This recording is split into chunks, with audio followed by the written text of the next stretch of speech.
Salut, c'est Julien de chez Aerosport. Aujourd'hui, on veut démystifier un petit quelque chose. Les planches gonflables, est-ce que c'est résistant? La réponse est oui, c'est hyper robuste.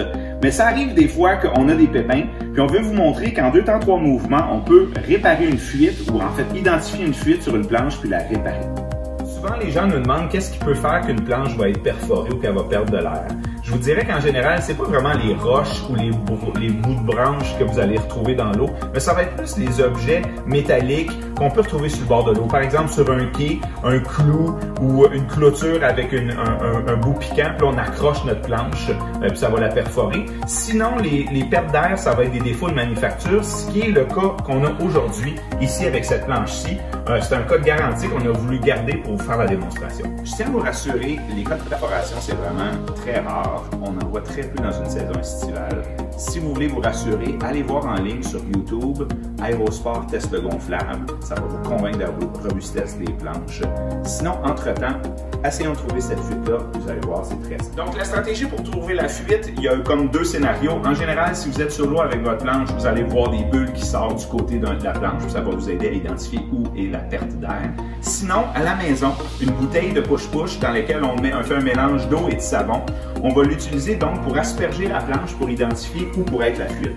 En général, on va commencer par les joints puis les surfaces environnantes. C'est souvent là qu'on va avoir notre problème de fuite. Donc, on avance. Si jamais on ne trouve pas la fuite dans ces régions-là, on va étendre notre aire sur laquelle on va mettre notre eau savonneuse.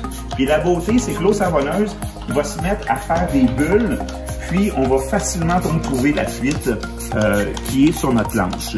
Donc, j'avance ici. Ah, tiens, ici, si vous voyez, on a vraiment ici des bulles qui se forment à profusion.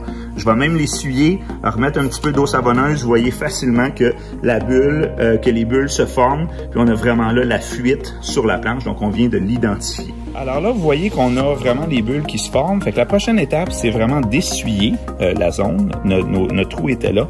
Puis on prend un marqueur, puis on va vraiment juste aller entourer l'endroit où on avait notre fuite pour s'y référer quand on va faire la patch. Pour identifier le trou, on va s'installer sur une surface confortable, idéalement une table sur laquelle on va pouvoir mettre une serre pour aller serrer notre patch ou encore mettre quelque chose d'assez lourd, des briques ou des dictionnaires très lourds pour vraiment compresser la patch. Donc, la prochaine étape, ça va être de dégonfler la planche, mais en la dégonflant, on va vraiment rouler la planche pour que la surface à réparer soit complètement à plat sur la table pour que la patch vienne adhérer parfaitement.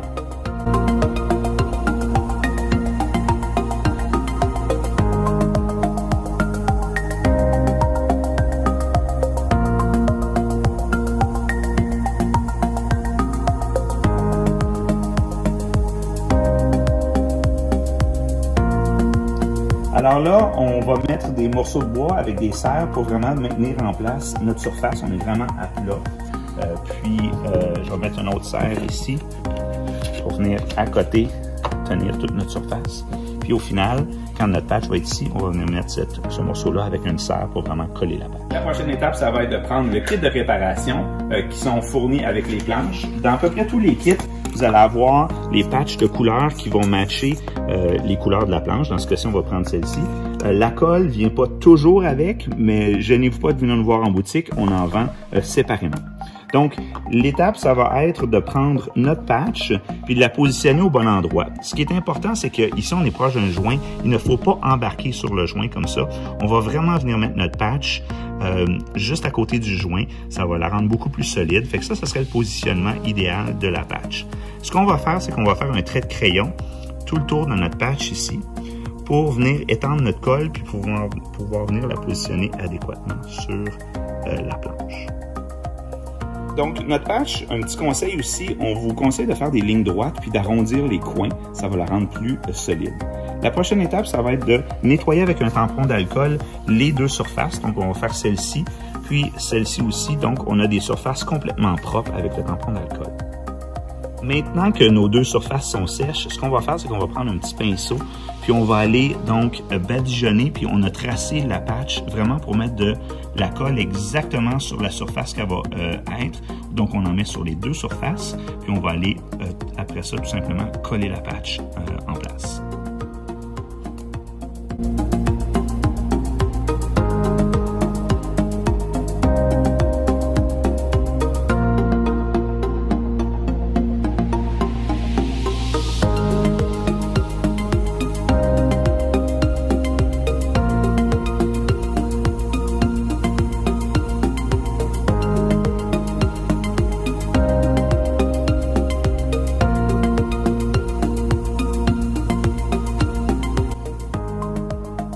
Donc, on en a mis sur les deux surfaces. L'idée, c'est que ça va réactiver, une fois qu'on va les coller ensemble, les cols vont se réactiver. C'est l'idée de les mettre sur les deux surfaces, un peu comme, pour certains connaisseurs, là, les techniques de colle-contact. Donc, une fois qu'on a les deux surfaces bien badigeonnées, on va aller tout simplement la mettre exactement à l'endroit où on l'avait tracé. Et voilà. On va bien s'assurer que c'est tout bien en place.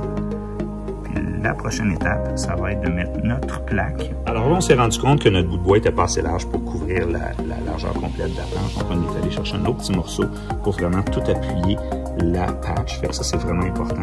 Donc, on vient positionner ça. Puis, ce qu'on veut, c'est créer une force la plus grande possible. Donc, avec la serre. Ça peut être aussi avec une grosse... quelque chose de très lourd qu'on va appuyer sur la patch. Mais l'idée, c'est de serrer ça au maximum. Puis, idéalement, si vous pouvez le laisser reposer 48 heures, ça va être parfait. Puis, votre planche va être comme une œuvre après cette préparation-là. Salut! On est 48 heures plus tard. On a enlevé les serres sur notre planche et on a gonflé la planche. On va faire un petit test, voir si notre réparation a bien fonctionné. Fait que si on met du savon comme ça ici, on voit qu'il n'y a plus aucune bulle. La réparation est bien faite sur la planche. Donc, on a une planche qui est prête à retourner sur l'eau. Alors, c'est Julien qui vient de finaliser une réparation avec vous. N'oubliez pas que si vous avez des questions, vous pouvez nous contacter en boutique. On est les experts des planches et des kayaks rigides ou gonflables au Québec.